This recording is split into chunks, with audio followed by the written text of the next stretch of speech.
नयाँ ई-सेवा एकाउन्ट कसरी बनाउने र ई-सेवा एकाउन्ट बनाइसकेपछि त्यसको केवाइसी कसरी भेरिफाई गर्ने। सो तपाईँ पनि एउटा नयाँ ई-सेवा एकाउन्ट बनाएर त्यसको केवाइसी भेरिफाई गर्न चाहनुहुन्छ भने भिडियोलाई अन्तिमसम्म हेर्नुहोला। मैले यस भिडियोमा तपाईलाई फुल स्टेप बाइ स्टेप जानकारी दिनेछु। सो स्टार्ट गरौँ भिडियो। साथीहरु, प्ले स्टोरलाई ओपन गर्नुहोला र यहाँबाट ओपन गरिसकेपछि ई-सेवा सर्च गर्नुहोला र यसलाई इन्स्टल गर्नुहोला। सो यहाँबाट तपाईले इन्स्टल गर्नुहोला। मैले अलरेडी इन्स्टल गरेको छु, यहाँबाट मैले ओपन गर्छु। सो साथीहरु, तपाईले पनि इन्स्टल गरेर ओपन गर्नुहोला। ओपन गरिसकेपछि यस प्रकारको अप्सन खुलेर आउँछ। यहाँबाट साथीहरु तपाईले यसमाथि यस लगइनको अप्सनमा क्लिक गर्नुहोला। अब तल यहाँबाट हेर्न सक्नुहुनेछ रजिस्टरको अप्सन। सो साथीहरु, यस अप्सनमा क्लिक गरिदिनु होला। सो यहाँबाट तपाईले यस अप्सनमा क्लिक गर्नुहुन्छ भने अब तपाईको चाहिँ हेर्न सक्नुहुनेछ यस्तो इन्टरफेस खुलेर आउँछ। यहाँबाट तपाईले आफ्नो मोबाइल नम्बर राख्नु होला र फुल नेम र जेन्डर। सो यो तीनटै यहाँबाट राख्दिनु होला। सो यहाँबाट मैले आफ्नो मोबाइल नम्बर यहाँ राख्दिए, त्यसपछि फुल नेम राख्दिन्छु र साथीहरु यहाँबाट मैले चाहिँ अब आफ्नो जेन्डरलाई सिलेक्ट गर्छु।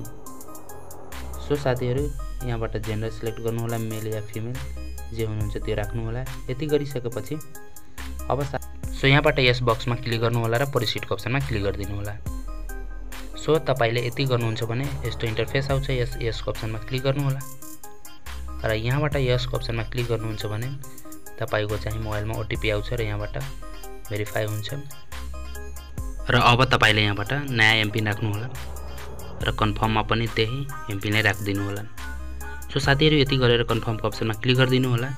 यति गर्नुहुन्छ भने यस प्रकारको इन्टरफेस आउँछ। अब साथीहरु, तपाईले यहाँ हेर्न सक्नुहुनेछ केवाइसी अपडेट भनेको छ। सो यस अपडेटको अप्सनमा क्लिक गर्नु होला।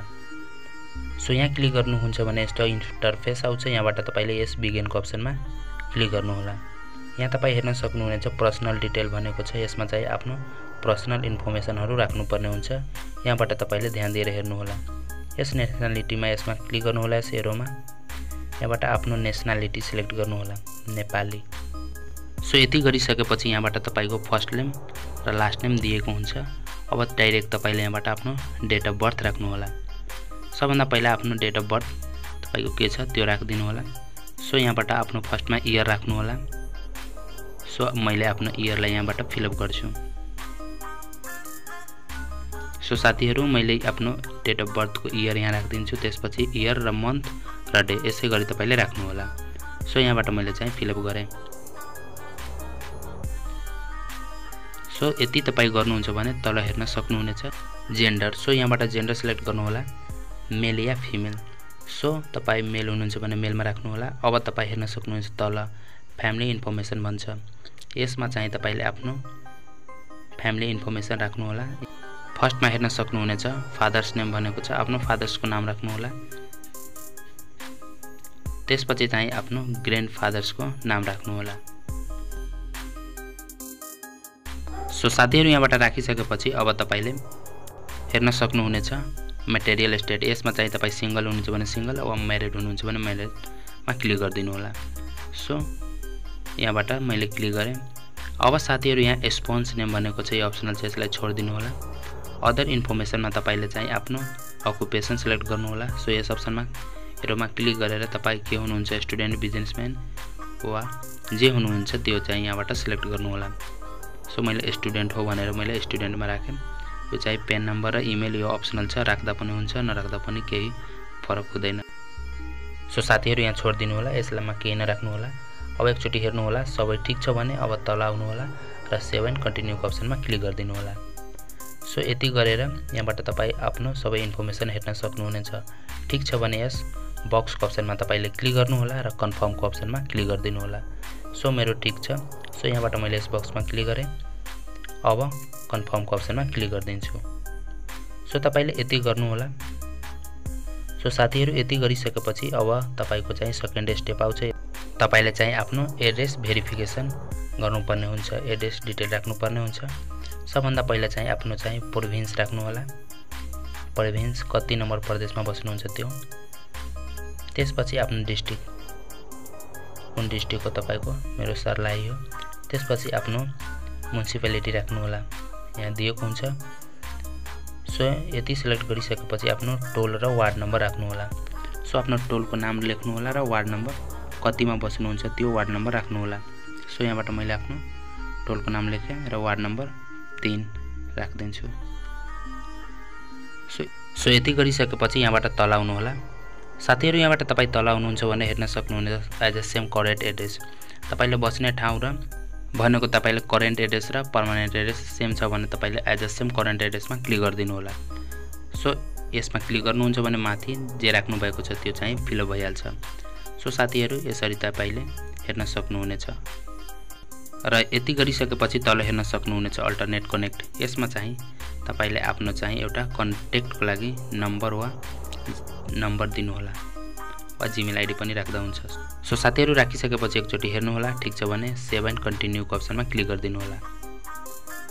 सो यहाँबाट तपाईको सब इन्फर्मेसन देखाउँछ, ठीक छ भने यहाँबाट कन्टिन्यू को अप्सनमा तल क्लिक गर्नु होला।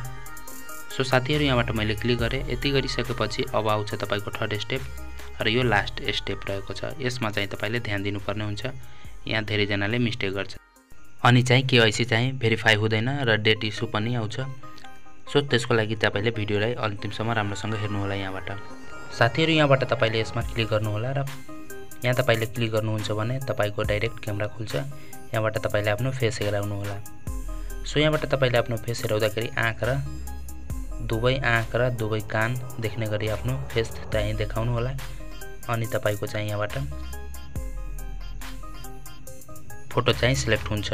सो साथीहरु नत्र रिटेक लिनुपर्ने हुन्छ। सो हेर्न सक्नुहुनेछ यहाँ सिलेक्टको अप्सनमा क्लिक गर्नु होला। सो यहाँबाट सिलेक्टको अप्सनमा क्लिक गर्नुहुन्छ भने तपाईको चाहिँ प्रोफाइल फोटो चाहिँ अपलोड भइसकेको छ। अब डकुमेन्टलाई चाहिँ अपलोड गर्नुपर्ने हुन्छ।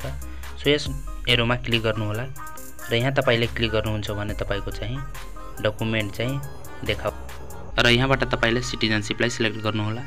त्यसपछि यहाँबाट तपाई हेर्न सक्नुहुनेछ सिटिजनशिप नम्बर। सो यहाँबाट तपाईले आफ्नो नागरिकतामा भएको नम्बरलाई चाहिँ राख्दिनु होला।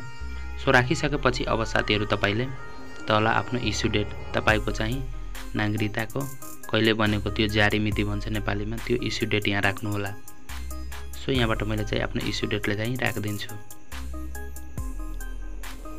सो यहाँबाट मैले चाहिँ 2004 8 महिना 27 गते चाहिँ मेरो चाहिँ यो नागरिकता बनेको छ। अर्को चाहिँ इस्यु एड्रेस तपाईको यो चाहिँ कहाँबाट बनेको हो त्यो एड्रेस चाहिँ राख्नु होला। यहाँ क्लिक गर्नु होला र यहाँबाट तपाईको कुन जिल्लाबाट बनेको छ त्यो चाहिँ जिल्ला सिलेक्ट गर्नु होला। मेरो सर्लाहीबाट हो, सर्लाही राख्दिए। अब यति गरिसकेपछि तपाईले आफ्नो सिटिजनशिपको फ्रन्टको फोटो र ब्याकको फोटोलाई चाहिँ राख्दिनु होला। सो यहाँबाट मैले चाहिँ आफ्नो दुवैको फोटो यहाँ राख्दिन्छु। सो यहाँ दुवैपट्टिको फोटो राखिसकेपछि तपाई हेर्न सक्नुहुनेछ कि यस्तो इन्टरफेस। अब एकचोटी तपाई हेर्नु होला, सब इन्फर्मेसन तपाईको ठीक छ भने तपाईले सबमिट फर भेरिफिकेसनमा क्लिक गरिदिनु होला। सो यसमा क्लिक गरिसकेपछि यस्तो इन्टरफेस आउँछ। यस बक्समा क्लिक गरेर सबमिटको अप्सनमा क्लिक गर्नु होला।